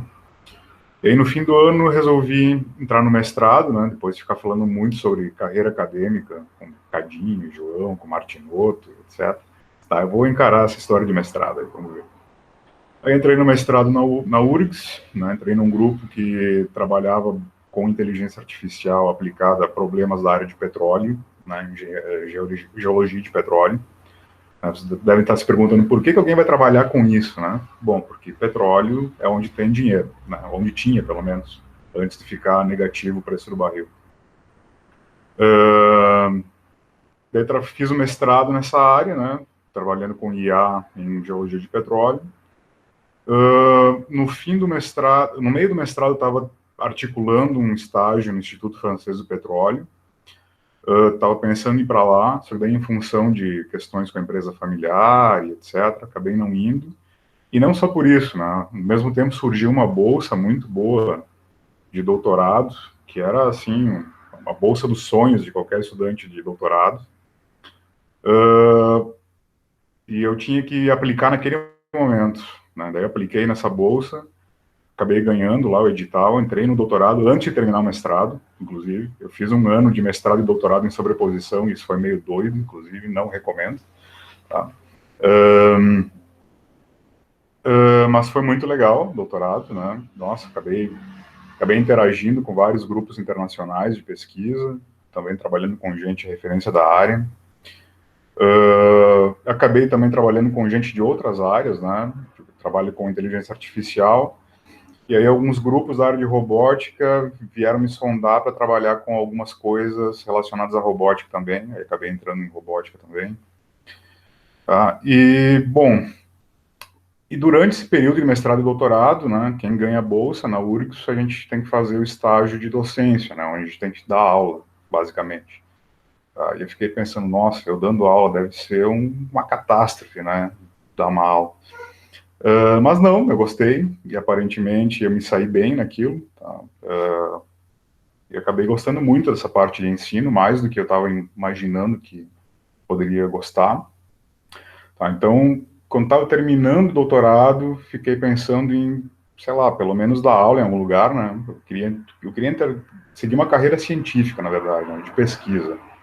Tá? Mas eu disse, bom, se não der, eu vou dar aula, por enquanto, que é uma coisa que eu gosto, aí depois eu vou vendo aí onde é que eu consigo me encaixar. Aí eu fui trabalhar como professor substituto no Instituto Federal, daqui do campus Restinga. Fiquei um ano lá trabalhando como substituto, e foi muito legal, por incrível que pareça. Tá? Eu dava aula para graduação e para ensino médio técnico. Tá? Inclusive, minha turma me escolheu como professor, como é que era o negócio? Professor orientador, um negócio assim. Tá? Então, os alunos, os adolescentes lá curtiam minha aula. E aí, no fim desse ano, eu pensei, bom, agora eu vou ter que decidir o que fazer da vida. Tá? Só que nesse momento, o que viria a ser o meu gerente lá da IBM, leu um artigo meu numa revista e me mandou um e-mail dizendo que eu estava pesquisando temas que estavam muito relacionados a temas que a IBM estava pesquisando. Aí ele sugeriu que eu aplicasse para uma vaga que eles estavam abrindo naquela semana, né, para cientista do laboratório industrial da IBM no Brasil. Tá? Eu disse, bom, por que não, né? Vamos tentar isso, vamos ver qual é que é. Antes disso, tinha feito 2 concursos também, um para a URGS e um para o IFSU. Eu passei nos 2, só que no da URGS era uma área que não era minha, era a teoria da computação. Eu acabei não passando em primeiro, acabei não entrando. No IFSU eu passei, só que eu acabei abrindo mão da vaga para ter essa experiência na IBM. Aí disse, vamos ver qual é que é essa história da IBM. Só que os caras já tinham emitido minha passagem para ir lá fazer a entrevista e tudo mais, aí depois me contaram como era o processo seletivo. Aí o processo seletivo foi meio aterrador, assim, quando me falaram. Eu fiquei apavorado com aquele negócio. Bom, mas agora já pagaram o avião e tudo, vamos encarar esse negócio aí. O processo seletivo da IBM lá para vaga de cientista é basicamente tu dar uma palestra em inglês de 1h30 sobre toda a tua pesquisa que tu fez na vida. Aí isso fica aberto para questionamentos da equipe científica que está assistindo. Aí depois é uma bateria de 10 entrevistas, tá, com 10 membros diferentes da IBM Research ao redor do mundo. Então tem pesquisadores estrangeiros, inclusive, que te entrevistam, né? E no final do dia tu fala com o gerente, tá? E um mês depois eles te mandam um e-mail dizendo se tu passou ou não. Tá? Então fiquei um dia inteiro em São Paulo, foi a entrevista naquele dia, tá, interagindo com um monte de gente da IBM Research, e foi bem interessante, assim. Eu lembro que saí de Porto Alegre às 6 da manhã e cheguei em Porto Alegre no mesmo dia, às 11h30 da noite. Assim, foi um troço bem estressante. Bom, daí eu passei, então disse, vamos encarar a IBM, né? Então fui trabalhar na IBM como um cientista. Por incrível que pareça, tem uma carteira de trabalho assinada com um cientista, né, no Brasil. Eu nem sabia que isso era possível.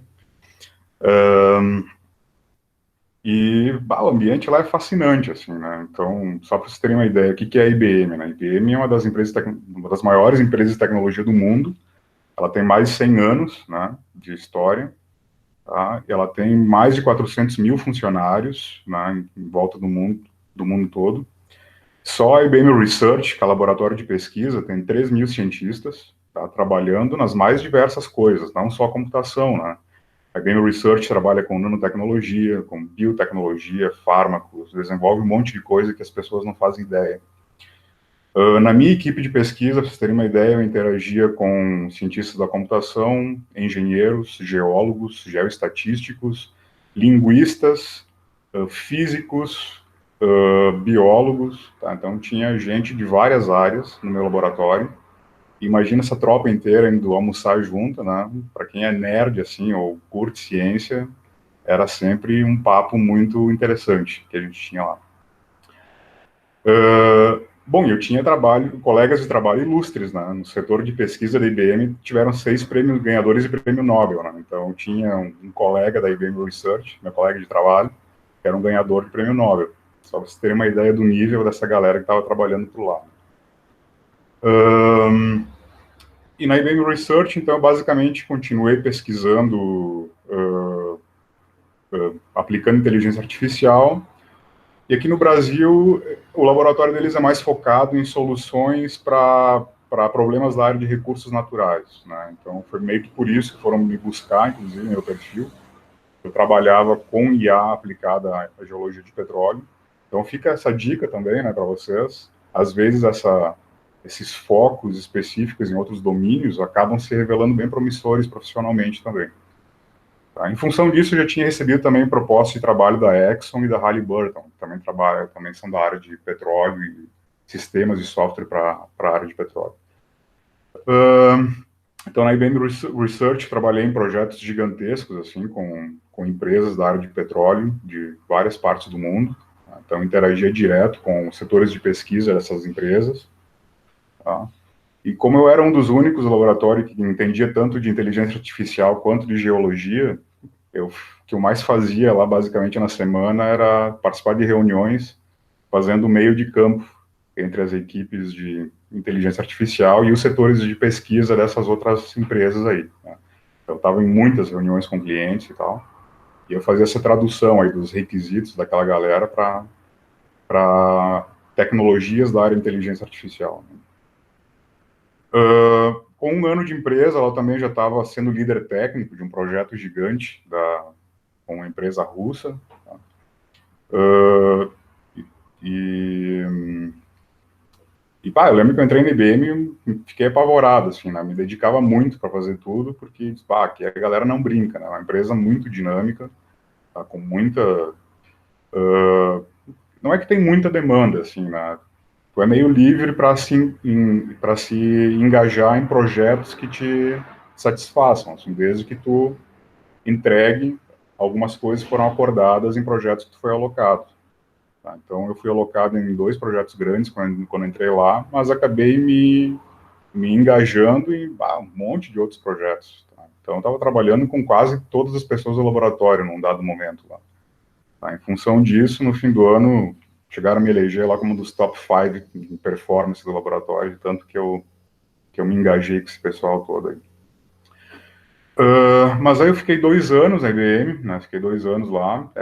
Eu curtia muito o ambiente, tá? Então recomendo muito para quem quer ter uma experiência em laboratório científico de indústria. Assim, a IBM é fantástica. Tá? Só que aí, em função de problemas pessoais que eu estava tendo, em função dessa saudade que eu tinha com o ensino e uma vontade de tocar meus próprios projetos, né, de pesquisa, eu acabei me lembrando que eu tinha me inscrito num concurso da URGS que não tinha saído ainda. Aí eu resolvi fazer esse concurso de última hora e passei. Daí eu fiquei, ainda 2 meses depois de passar, fiquei pensando se voltava para a URGS ou não, como professor, tá? Porque realmente a IBM era muito boa, tá? Em termos de oportunidade, em termos de experiência, e em termos salariais também, era muito melhor do que o salário de professor da URGS. Tá? Então, tinha poucos incentivos para voltar na época, assim. Mas, por outro lado, tem questões pessoais, assim, questões muito subjetivas de gratificação que a gente acaba avaliando quando vai tomar essa decisão. Eu acabei decidindo voltar para a academia, né? Então, desde 2018, sou professor da URGS, ainda trabalhando nos mesmos temas, né? E tentando aí continuar contribuindo aí com a inteligência artificial de alguma forma, tá? Como professor e pesquisador atualmente. Então, acho que seria isso, basicamente.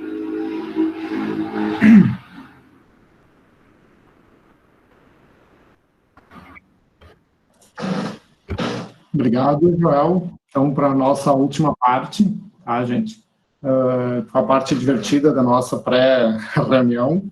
Então, convido os nossos painelistas a falarem de histórias, contos, enfim, coisas engraçadas ou nem tanto, ou que tiveram ao longo do curso ou na vida de vocês. Deixo livre a palavra, tá?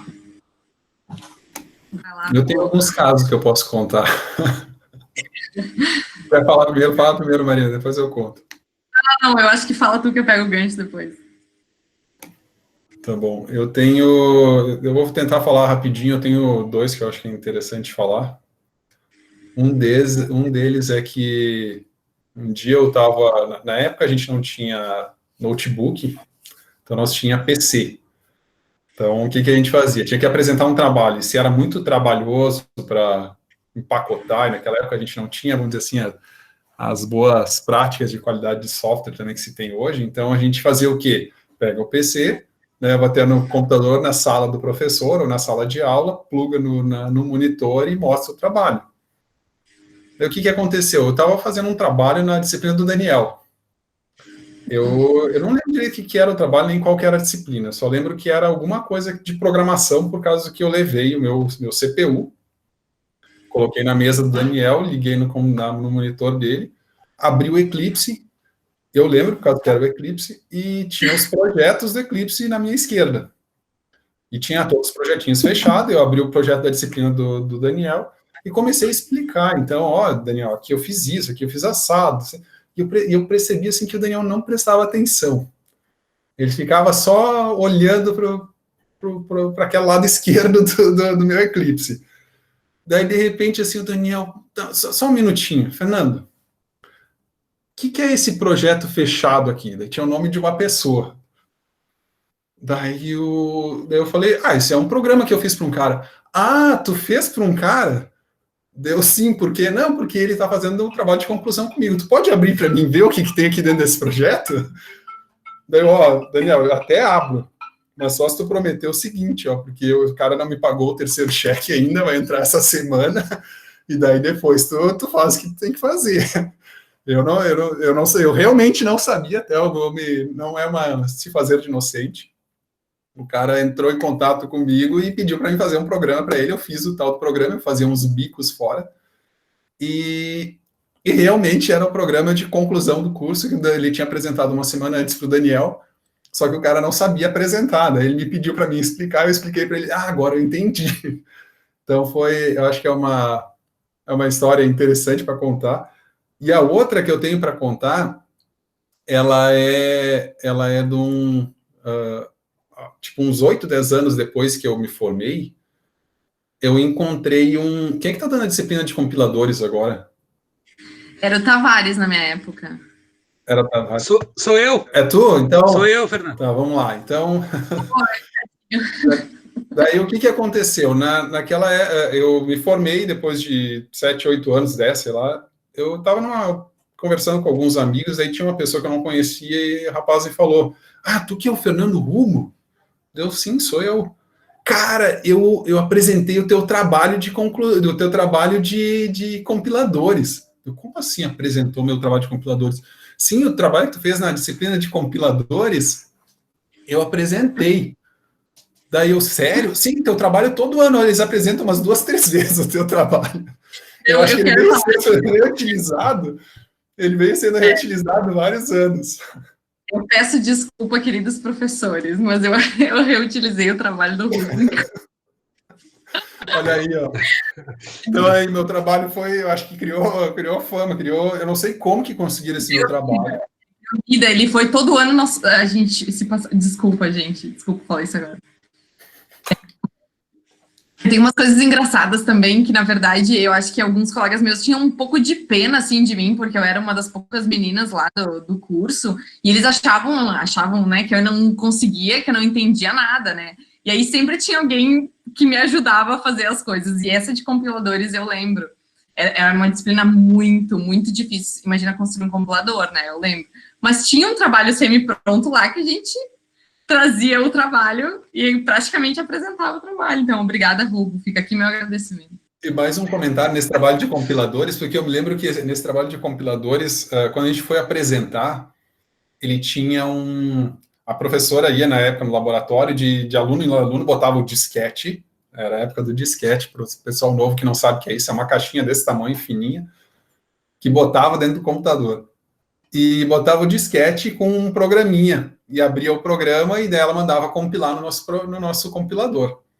E eu me lembro que eu fui olhar, né, o pessoal nas outras mesas, como é que estava sendo a avaliação, quais erros estava dando, e eu comecei a analisar o código que a professora tinha botado. E daí eu me lembro que o código que a professora tinha botado tinha alguma coisa que meu compilador eu sabia que não ia pegar. Daí eu fui para a mesa, daí eu lembro, nós tínhamos um colega que, talvez vocês vão lembrar, o Estevão, ele era todo paranoico. Ferrou, e agora? Meu Deus, o que vai acontecer? Os professores lembram do Estevão, ele era todo apavorado.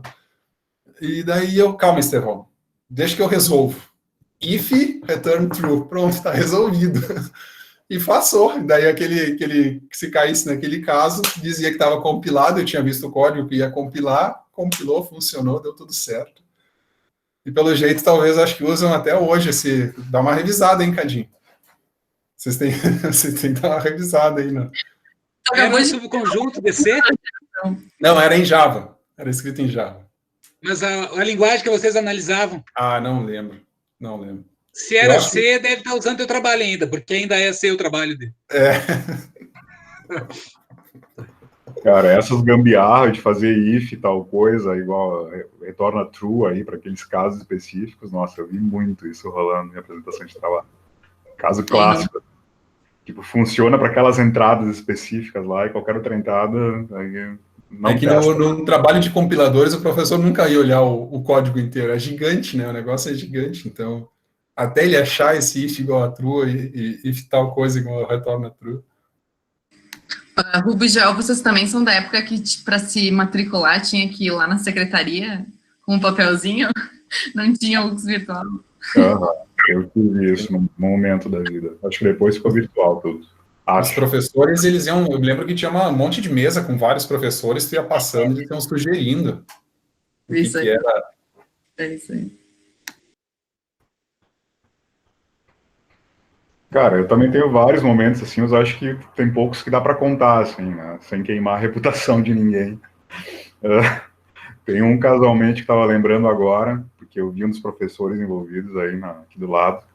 E tinha um colega meu que, o cara era muito zoeiro, cara. É um amigo até hoje, assim, mas o cara era um figuraço. Tá, alguém deve conhecer ele aí. Um dia ele foi para aula de armadura medieval que ele fez em casa. tá? Então, eu não vou citar nomes, mas vocês devem saber quem é a pessoa. Teve um trabalho que a gente fez para a disciplina desse professor que estava aí assistindo, né? E aí a gente foi apresentar no dia. Cara, não foi uma apresentação tão maluca que a gente fez. E tá, terminou e tal, mas aí terminou a aula, o professor puxou a gente de canto e... Vem cá, vocês estão bêbados, gurizada? O professor pediu se a gente tava bêbado, cara. Mas não, a gente era assim mesmo. Pior que a gente não tava bêbado. Era só... Mas foi uma apresentação muito doida, porque aquele meu colega era uma figuraça, cara. Enfim, tem várias histórias com ele. Inclusive, esses tempos atrás eu encontrei ele em Buenos Aires, numa conferência, e foi uma semana inesquecível, assim, de zoeira.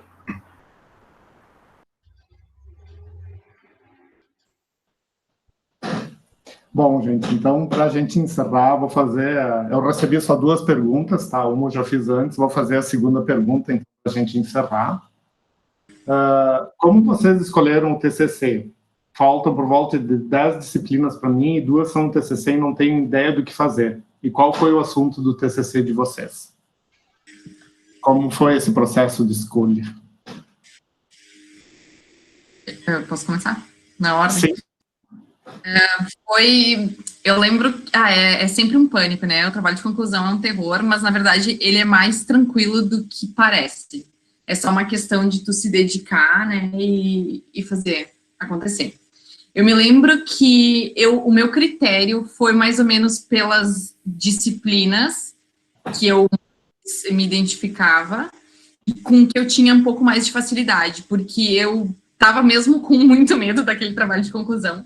E eu não queria que fosse algo que me demandasse, sei lá, aprender algo para depois ainda fazer uma pesquisa em cima. Então, era algo, eu me lembro que o assunto era sobre mineração de dados. Então, era banco de dados, né? Eu trabalhava com banco de dados na época, eu tinha um certo conhecimento, então o meu trabalho foi mais baseado em pesquisa. Então, eu não precisei aprender uma linguagem nova ou construir algo do zero, foi algo... Com o conhecimento que eu já tinha, eu apliquei uma pesquisa em cima. E esse foi o meu critério. Sem contar que a minha orientadora foi magnífica, né? A professora Helena. Vários elogios, hein, Helena? A Helena é maravilhosa, eu sou suspeita a falar. Concordo. Foi minha primeira orientadora. Acho que todos foram. Eu acho que o meu orientador foi o Cassol, na época. Mas o meu trabalho foi muito fácil. O meu trabalho de TCC não foi difícil de escolher, porque eu trabalhava na área. E eu sempre tive depois que eu comecei, vamos dizer assim, que teve essa guinada na minha vida, essa mudança, eu sempre tive uma visão de querer melhorar tudo que eu estou fazendo. Então, até, às vezes, é meio paranoico isso, porque na minha cabeça, isso, hoje em dia, ou sempre me gerou bastante ansiedade, porque nunca está bom. As minhas coisas que eu tento fazer nunca são boas o suficiente. Então, eu me cobro muito isso. É uma coisa que eu tenho que trabalhar mais. Mas eu sempre tinha um monte de coisa que eu queria fazer. Então, eu sempre tenho um leque de coisas que eu gostaria de fazer mapeado antes mesmo de chegar a oportunidade. Então, quando chegou o meu TCC, eu tinha isso bem definido. Ele foi, na verdade, como utilizar aspectos para validar a qualidade de software. Na época, até, acho que a gente publicou em algum congresso que... não era muito grande, eu apresentei também fora esse projeto, mas para mim não teve uma dificuldade muito grande. O que teve dificuldade de escolher foi o projeto de mestrado, porque em mestrado eu queria fazer alguma coisa que ninguém nunca tivesse feito nada. Então, eu tive uma dificuldade de achar uma coisa certa. Então, no mestrado eu não escolhi uma coisa que eu gostava, eu escolhi uma coisa que ninguém tinha feito. Então, foi um pouquinho diferente. E eu tentei casar essa coisa com a área do meu orientador, obviamente, que não era bem a área que eu gostava, mas eu talvez errei na entrada do mestrado. Então, não é um problema do orientador, mas sim um problema do mérito meu na hora da escolha e da decisão. Mas uma coisa que eu sinto, até hoje eu fico pensando isso, como era difícil na época falar 45 minutos. Eu não sei se os outros tinham esse problema, mas eu me lembro, meu Deus, eu vou ter que falar 45 minutos sobre isso. Hoje em dia, tipo, eu falo 45 minutos em todas as reuniões que eu entro em 5, 6 por dia. Então, é uma coisa que é estranho, porque acho que a gente vai evoluindo, e uma hora que e é muito fácil, eu acho que talvez a dica que dá para dar aqui é se vocês mesmos fizerem o trabalho, se esforçarem e trabalharem em cima dele, vocês vão ter os 45 minutos, vai faltar tempo. Então, é uma coisa que parece que hoje em dia, eu não sei, parece que o que eu tenho na minha cabeça é que naquela época era tudo muito difícil, meu Deus, 45 minutos. Então, é só trabalhem, foquem, façam vocês mesmos o trabalho, que o 45 minutos vocês vão ver que não é muito tempo, não. É isso aí. Comprar do Rubo o trabalho, é isso? Oi? Não compre o trabalho, tá? Eu não vendo trabalho, tá? Na época eu não sabia que era trabalho, deixar bem claro, tá? Não sabia que era trabalho de conclusão. Eu fui acusado muitos anos que eu fazia trabalho de conclusão para os outros, mas isso não é verdade, não. Quer dizer, mas eu fazia sem saber. Bom, cara, no meu caso, eu já meio que tinha falado antes, né? Meu TCC eu peguei 2 coisas que eu gostava. A inteligência artificial, uma área que eu gostava, queria explorar alguma coisa nessa área. Tá? Então, surgiram várias ideias de explorar diversos temas nessa área específica, né? Mas eu também gostava de arte, música, etc. E o João, que era um professor aí que eu acho que, bom, hoje em dia ele não está mais na UFS, né? Mas professor que era bem próximo, assim, a gente conversava muito. E ele também curtia muito música, né? Então eu disse, vamos por aí, né? Unir inteligência artificial e música, e tentando criar um software inteligente que criasse música. Aí foi bem interessante, assim, no final até no meu TCC lá eu dei um pequeno concerto aí do meu software. Ele era muito bom para gerar música, trilha sonora de filme de terror, tá? Mas ele cumpria o prometido. Então foi basicamente isso, tentei unir coisas que eu gostava, assim, né, no final das contas. Só fazer um comentário em cima do que o João falou agora, eu vi uma matéria de um cara que escreveu escreveu um programa que escreveu uma música do AC/DC e ficou muito bom. A música, a letra, som, tudo ficou muito bom, muito bom. É que o próprio AC/DC diz que ele só tem um álbum, né? É muito fácil fazer alguma coisa parecida com isso. Eles vivem se autoplagiando. Mas é muito bom, muito bom. Eu acho que o futuro dos músicos está sendo comprometido aí por causa da tecnologia. Pessoal, para encerrar, eu queria que vocês deram pinceladas ao longo do painel. Eu queria que vocês falassem da importância do inglês, tá? Da gente ler, da gente falar e da gente escrever, que são habilidades e competências completamente diferentes. Então, eu queria que vocês comentassem um pouco sobre a questão do inglês na nossa área. Eu sou meio suspeita a falar, né? Na verdade, até compartilhei aqui, mas o principal objetivo de eu buscar uma experiência profissional fora foi aprimorar o inglês. Eu saí do Brasil praticamente com inglês muito fraco e foi difícil, eu lutei bastante, tive várias dificuldades e eu só vou resumir em uma coisa. Eu tenho certeza que a minha vida teria sido muito diferente se eu tivesse um inglês muito fluente antes. Então, o inglês, ele abre portas. Então, se vocês querem ter um futuro e vocês querem as portas abertas para vocês, estudem e saibam falar inglês, porque na nossa área é quase básico. Eu arrisco dizer que é básico. E, assim, sentir falta de eu não ter me esforçado antes serve como uma lição aprendida para mim e para vocês. Então, aprendam com os erros dos outros, que é muito mais inteligente. E se capacitem nessa língua, porque ela é muito necessária e ela abre portas para todo o resto. Eu tive uma experiência similar, então o meu inglês ele sempre foi de leitura, eu conseguia até ler alguma coisa na época da faculdade, depois eu comecei a ter contato um pouco mais devagar com o inglês, então eu tive na ADP com as documentações, depois eu tive na ADP, não, na Ecorp, as documentações, depois na ADP Labs, eu tive uma mudança muito abrupta. Meu chefe era americano, para mim foi uma coisa muito difícil, e eu entrava nas reuniões, eu não entendia nada nas primeiras reuniões, eu ficava meio quase que em pânico, eu botava o som no máximo, eu apertava os fones, eu acho que eu ia ficar surdo. E era muito nervosismo também, porque eu precisava entender que era uma reunião com o meu chefe, e eu entendia 50% e olha lá da reunião. Então, essa foi uma fase bem difícil para mim, psicologicamente, por causa da dificuldade do inglês. Depois até eu tinha me colocado na cabeça assim, não, mas se os caras me contrataram sabendo meu inglês, eles vão ter que me aceitar com o meu inglês. E quando entrei no Google, eu tive uma dificuldade também, claro, não foi tão grande, porque o inglês já estava um pouco melhor, mas dificulta muito, complica muito a comunicação se vocês não têm um inglês bom. Até hoje, 6 anos depois, falando inglês todos os dias, literalmente todos os dias, tirando sábados e domingos, que minha esposa não fala, eu ainda tenho dificuldade quando eles entram em assuntos mais pessoais, mais do dia a dia. Então, eles contam uma piada, e eu sou o único que fica sem rir da piada, porque eu não entendi. Mas o bacana é que uma vez eu fui jogar um joguinho com o meu chefe, um joguinho de memes, e era tudo piadas em inglês. Eu falei, porra, vocês estão perdendo para um cara que não entende metade das piadas. Então, tipo, tem a parte boa também, mas inglês é indispensável na área da computação. A gente tem que parar de pensar no mundo só Caxias e pensar no mundo Porto Alegre, vocês vão ocupar inglês pra caramba.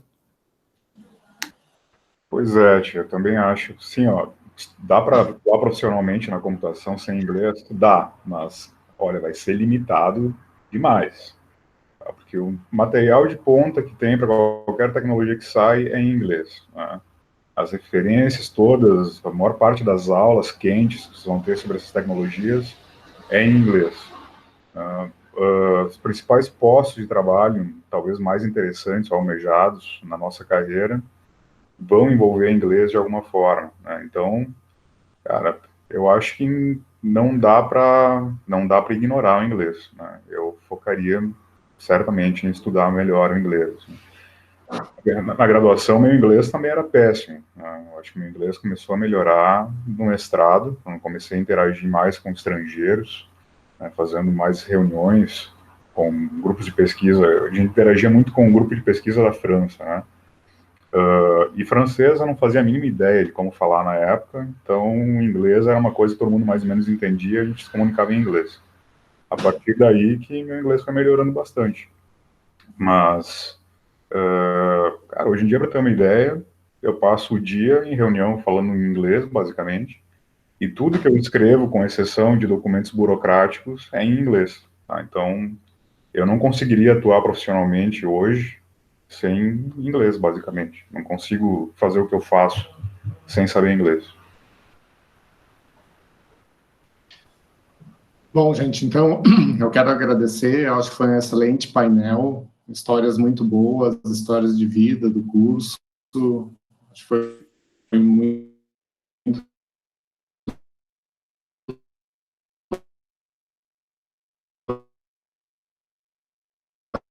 legal. Eu quero agradecer aqui cursos, tá? E eu deixo, alguém quiser fazer uma palavra final, gente, o microfone está aberto. Meus colegas professores, os alunos, fiquem à vontade, quem quer fazer uma manifestação. Maria de Fátima. Eu gostaria de dizer que foi um prazer ver vocês, né? Ouvir vocês, como sempre. Vocês sempre foram excelentes alunos, né? No curso, sempre. Vocês, né, deixaram marcas no curso, com certeza.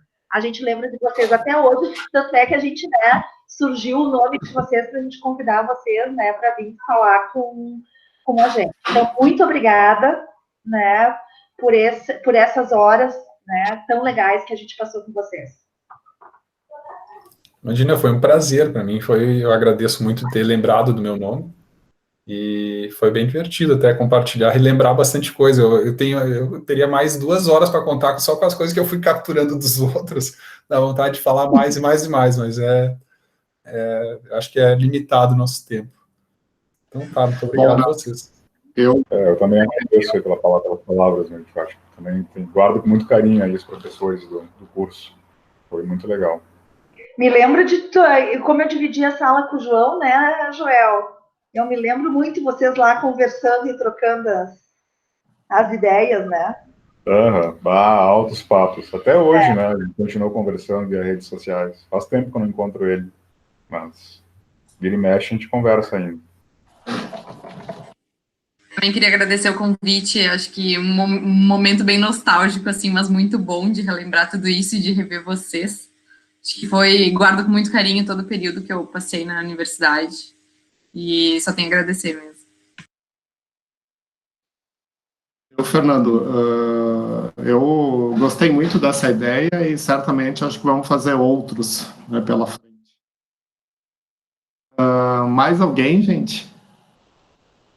Alexandre Boff, o Fernando Ciconeto, querem falar também? E Alexandre?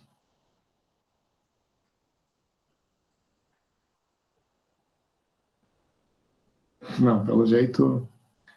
Bom, então, gente, acho que o pessoal já está saindo para as aulas, né? Então, agradeço aos nossos painelistas, os professores, os alunos que ficaram aqui para a gente ouvir, tá? Então, vamos ter outras atividades dos 35 anos do curso, algumas delas foram postergadas por causa dessa pandemia, mas, enfim, se não fizermos esse ano, vamos fazer no ano que vem, enfim, quando voltarmos a alguma naturalidade, podermos nos encontrar, a gente faz o que nós tínhamos programado. Tá, gente? Então, muito obrigado a todos, tá? Então, fica aqui meu abraço, tá? E uma boa noite a todos. Tá, pessoal. Até mais. Obrigado pelo tempo dedicado. Obrigado. Obrigado a vocês. Obrigada.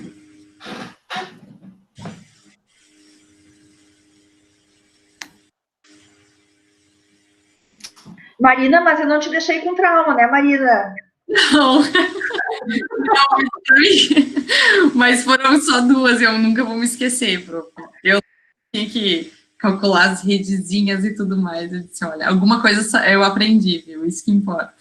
Ah, viu? Pelo menos tu aprendeu. Tu lembra que tu aprendeu, né? Mas tem que estudar, né? É isso aí, foi para isso. Bom ver vocês, se cuidem, tá? Tchau, beijo para todos. Tchau. Beijo.